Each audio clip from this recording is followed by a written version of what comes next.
घर घर में जानकारी पहुंचा दी गई, लेकिन आपने उनकी एक भी बात को नहीं माना।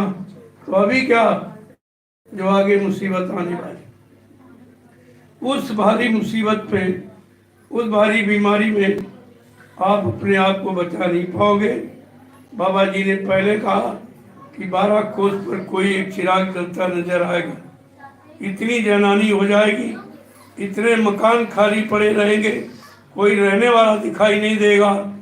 आज तुम एक एक इंच जमीन पे झगड़ा करते हो, क्योंकि तुम्हें आगे की बात मालूम नहीं कि तुम्हारे काले कारनामों, तुम्हारे गंदे खान पान के कारण कुदरत कितना नाराज है।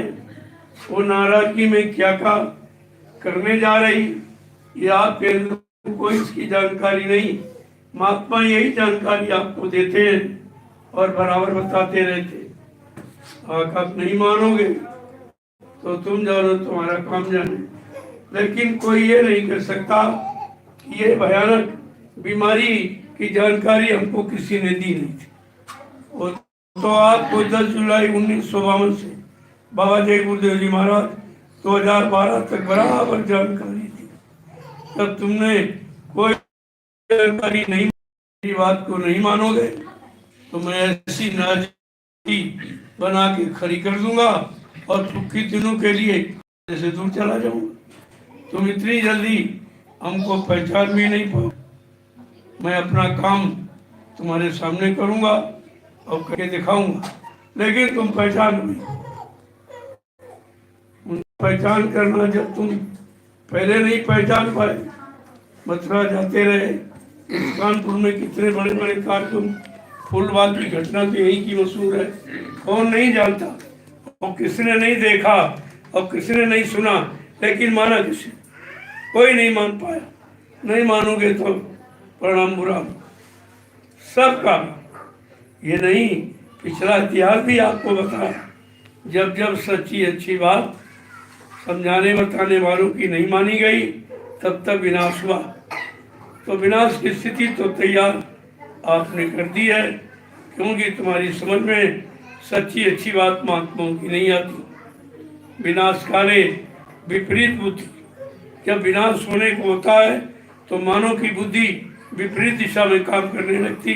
कितनी अच्छी सच्ची बात बताओ, उसकी समझ में नहीं आती, क्योंकि उसका पापों का घड़ा भर गया और वो फूटने वाला, उसे कोई रोक नहीं सकता।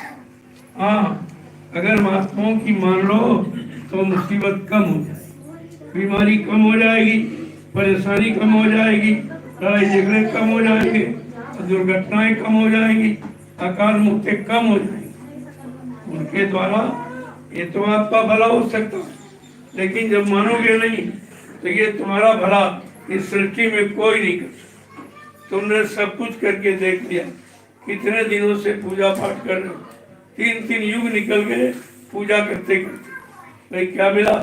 जिसकी पूजा की वो भी नहीं मिला, उसका भी दर्शन नहीं हुआ, उसको तुमने आते नहीं देखा, और जो कुछ दिया उसने तुम्हारा कुछ स्वीकार भी नहीं किया, और तुमको कोई आशीर्वाद कोई श्राप भी कभी नहीं दिया।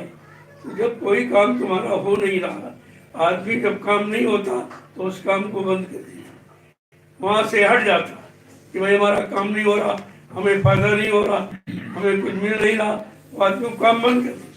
लेकिन तुमने जो पूजा पाठ की और उसके बदले आपको कुछ नहीं मिला, लेकिन तुम छोड़ भी नहीं पाए और उसी में अभी लगे, जबकि कुदरत ने फैसला आपको सुना दिया जो कभी नहीं हुआ इस सृष्टि में। जब से बनी ये काम कभी नहीं हुआ किसी युग में, कि मतलब कि कोई मंदिर बंद कर दिया जाए, मस्जिद बंद कर दी जाए, गुरुद्वारा बंद कर दिया जाए, धार्मिक स्थलों इन सब में ताला लगा दिया जाए, ऐसा कभी नहीं।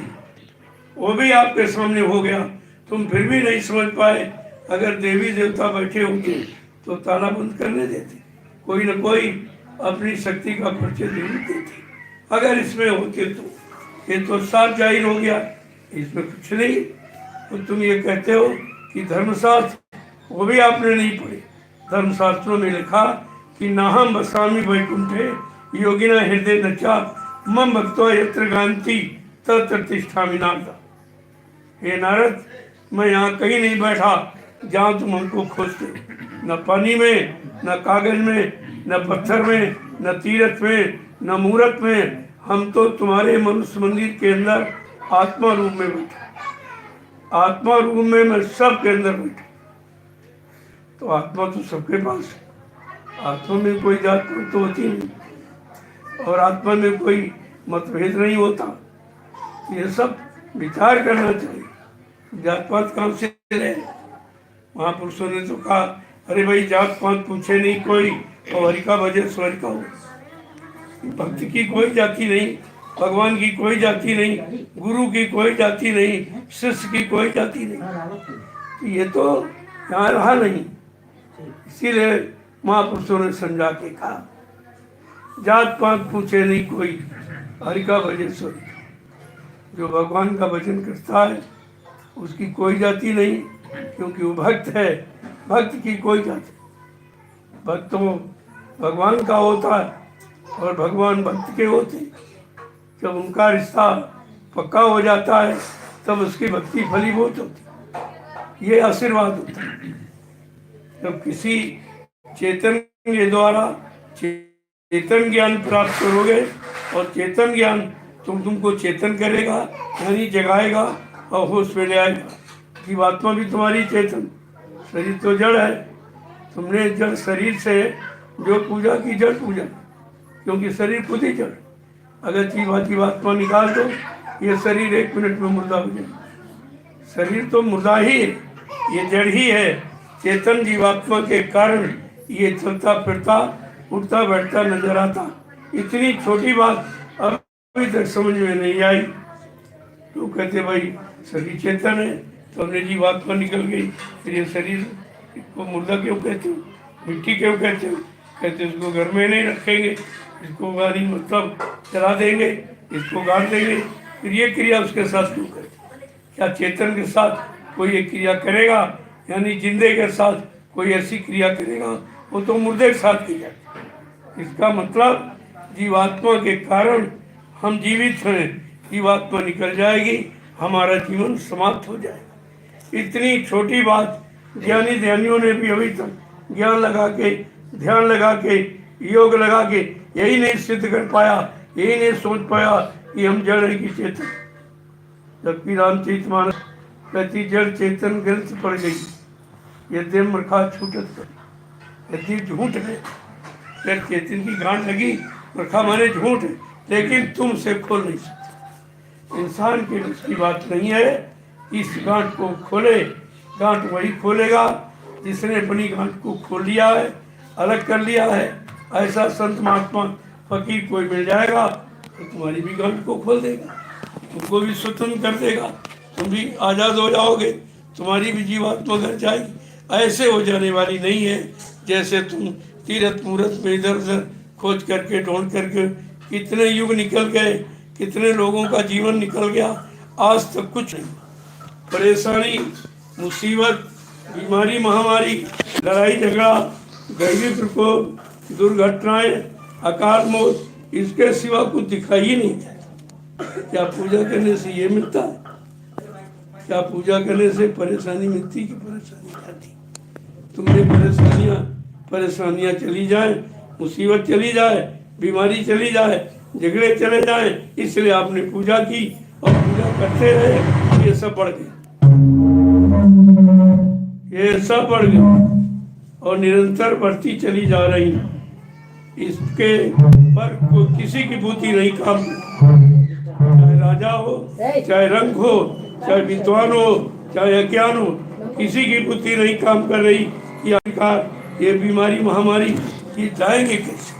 और जब तक ये नहीं जाएंगे आपको सुख शांति मिलेगी। सुख शांति पैसे में नहीं, सुख शांति घर मकान में नहीं, सुख शांति धंधे व्यापार में नहीं, सब सुख शांति है अच्छे खान पान और अच्छे कर्म करने में। अगर ये करने लगो सुख शांति तुम्हारे पास, उसको कहीं ढूंढना नहीं है, वो कहीं रहती नहीं है और कोई दे भी नहीं सकता। जब मिलेगी अपने द्वारा, जब तुम अच्छा खान पान करने लगोगे, अच्छे कर्म करने लगोगे, अच्छी सोच पैदा कर लोगे, तो सब सुख शांति तुम्हारे पास। ये ढूंढने की कहीं मोल नहीं बिकती है, कोई खरीद नहीं सकता, कोई आपको दे नहीं सकता। ये सब जानकारी आपको रखनी चाहिए। यही जानकारी करने के लिए कलयुग के जीवों के लिए संतों ने सत्संग जारी किया। अन्य युगों में कथा वार्ता सुनाई जाती कि भाई आप अच्छे कर्म करो, अच्छा खान पान करो, अच्छा जब करोगे और तुम्हारे पास अच्छाई आ जाएगी, जब अच्छाई आ जाएगी तो तुम्हारा तन भी अच्छा और मन भी अच्छा हो जाएगा, और मतलब यानी तुम्हारे भाव विचार अच्छे और कर्म अच्छे हो जाएंगे, फिर आपको सब अच्छा लाभ मिल जाए। लेकिन अच्छा लाभ करने से मिलेगा, सुनने से, पढ़ने से, बांटने से, सुनाने से नहीं मिलेगा। इसलिए काम करने से होता है, सुनने सुनाने से नहीं। और सब सुनने सुनाने में 70 साल की आदि नेताओं ने भाषण में गंवा दी, और ये महात्माओं ने प्रवचनों में गंवा दी, और काम कुछ नहीं। न राजनीति रही, न धर्मनीति रही। जब दोनों बिगड़ गई, जब रामचरितमानस दोनों की शिक्षा दे रही, 550 वर्ष में हर हिंदू के घर में लिखवा के रखवा दी गई, फिर ये राजनीति का पतन कैसे हो गया, धर्मनीति का पतन कैसे हो गया? जब सती अनुसुईया और सीता की कहानियां सुनाई जा रही तो नारी का पतन कैसे हो गया? ये भरत मिलाप, ये सब बराबर आपको सुनाए दिखाई जा रहे, लेकिन परिवार समाज देश से भाईचारा क्यों चला गया? ये बड़ा विचारणीय विषय है, इस पर आपको सोचना पड़ेगा। आज नहीं तो कल, कब तक तुम हटोगे, कब तक भगोगे? अच्छे भाव विचार, अच्छे कर्म करने से दूर भगोगे, तुम्हें तो एक न एक दिन आना ही पड़ेगा। ऐसा कुछ बना के रखा, तुमको मजबूर कर दे महात्माओं के पास जाने के लिए, और तुम्हें जाना पड़ेगा, और कहीं सुख शांति मिलने वाली नहीं। तुम तमाम तीर्थों में और मूर्तों में और जेल में और कागज में सब में तुमने ढूंढा, लेकिन कुछ नहीं मिला। क्यों? सुख शांति है तुम्हारे पास, वो भी अच्छे खान पान, अच्छे कर्म करने की बात मिलती, ऐसे नहीं मिलती। इसलिए आप अच्छे खान पान में आ जाओ, हमारी यही प्रार्थना है। अगर कुदरत के भारी मार और बीमारी, महामारी, इन सब से अगर बचना चाहते हो, हमारी सलाह मान लें, आप सब परिवार शाकाहारी। बस एक काम आपको करना, सिर्फ शाकाहारी, कुछ नहीं। ना आपको पैसा खर्च करना, ना कोई सामान सामान चढ़ाना, यहाँ कुछ नहीं होता। केवल आप ये स्वीकार कर लें कि हमको अब, क्योंकि बच्चा जब पैदा होता उस समय से आप विचार करो, चाहे मुसलमान घर में चाहे हिंदू घर में पैदा होने के वक्त बच्चे को किसी माँ ने उनको यानी मतलब ना मुर्गा खिलाया, ना अंडा खिलाया, ना शराब पिलाई। हर माँ ने अपने बच्चे को अपना दूध पिलाया। ये शुद्ध शाकाहार है। तुम जन्म से शाकाहारी हो, जन्म सिद्ध अधिकार हमारा शाकाहार। हम सब लोग 3 गुणों को लेकर पैदा होते, शाकाहारी, सदाचारी और ब्रह्मचारी। ये 3 गुण लेकर क्यों पैदा होता, और 3 में से आपने पहले ही खत्म कर दिया कि तुम शाकाहारी नहीं रहे, तो सदाचारी, ब्रह्मचारी बनने का प्रश्न नहीं होता। ये छोटी बात अगर हम मान लेते तो बड़ा लाभ मिल जाता, बड़ी शांति मिल जाई, बड़ा सुकून मिल जाता, यानी बड़ा लाभ मिल जाता। लेकिन आप जो इधर उधर भटक रहे हो, अटक रहे हो, इससे कुछ मिलने वाला नहीं। जब 3 युगों से जो पूजा पाठ आपने की तो ये परेशानी मिली, नई नई बीमारियां मिली, मुसीबतें मिली, लड़ाई झगड़े मिले, दुर्घटनाएं मिली, कहाँ तुमको लाभ मिला? तो जब 3 युगों से कर रहे तब नहीं मिला, तो अब उसमें कहाँ मिल जाए? अब तो मिलने का कहीं पता नहीं। इसलिए और कुछ हमको नहीं कहना है, केवल कहना यही है कि आप शाकाहारी हो जाओ। अगर ज्यादा आपको कुछ सुनना है तो आप नैमिषारण्य आ जाइए, जो तीर्थों का महातीर्थ, इतना बड़ा तीर्थ दुनिया में कोई नहीं। गोस्वामी महाराज ने रामचरितमानस में लिखा, तीर्थ वर नैमिष था, अति पुनीत साधक सूता था। ये नैमिषारण्य तीर्थों का महातीर्थ, और इतना पवन पुनीत है, इसका कोई वर्णन नहीं। और लाभ किसको मिलेगा? जब उस भूमि पर किसी संत के साधक नाम की साधना करेंगे, उनको लाभ उस भूमि का मिलेगा। जो 88,000 ऋषि मुनियों ने तपस्या की और श्रीमद् भागवत पुराण की रचना वेद व्यास ने नैमिषारण्य में की। ऐसा दिव्य स्थान है। वहीं पर एक छोटा सा आश्रम बन के आपका तैयार हो गया। अब आपको रुकने ठहरने के भी कोई परेशानी नहीं, कोई भोजन भंडारे चल रहे हैं, आपको भोजन की परेशानी, ये सारी परेशानियों को ध्यान में रखकर मैंने नैमिषारण्य में जय गुरुदेव आध्यात्मिक मतलब यानी गुरुद्वारा और सदगुरु धाम का मैंने निर्माण कर दिया है। अब आप लोगों को जा करके देखना चाहिए कि जो भी आपने को कभी 1 रुपया 2 रुपया 10 रुपया दिया है तो मैंने वहीं पर उसको लगा दिया। हमको तो जरूरत है नहीं, ना मैं कभी किसी से मांगता, न पहले मांगा ना आज मांगता हूँ। जो प्रेमी सेवा श्रद्धा भाव से देते हैं मैं उसको सीधे वही लगा देता। अब इतनी व्यवस्था हो गई इन 7-10 वर्षों में। अभी 10 वर्ष हुए लीला के, जब से लोगों ने ये झूठा प्रचार किया अपने स्वार्थ लोभ लालच के लिए कि बाबा जय गुरुदेव जी महाराज शरीर छोड़ के चले गए। मैंने कहा भाई ये किसने कह दिया? अभी तो कोई काम नहीं हुआ। उन्होंने कलयुग भगाने का सतयुग लाने का संकल्प लिया। क्या संत महात्मा झूठ बोलते? अगर वो झूठ बोलेंगे तो सच कौन बोलेगा? उनका ये संकल्प है कि जब तक मैं कलयुग को भगा नहीं दूंगा, सतयुग को ला नहीं दूंगा, तब तक मैं मानव शरीर को छोड़ के जाने वाला नहीं हूँ। कहा चाहे हमको 400 वर्ष इस शरीर में क्यों न रहना पड़े, मैं अपना काम करके जाऊंगा। अगर जिस प्रेमी को वचन मानूं, अभी ये सब नए नए भर्ती हुए, इनको पता ही नहीं, इन्होंने सत्संग सुना नहीं।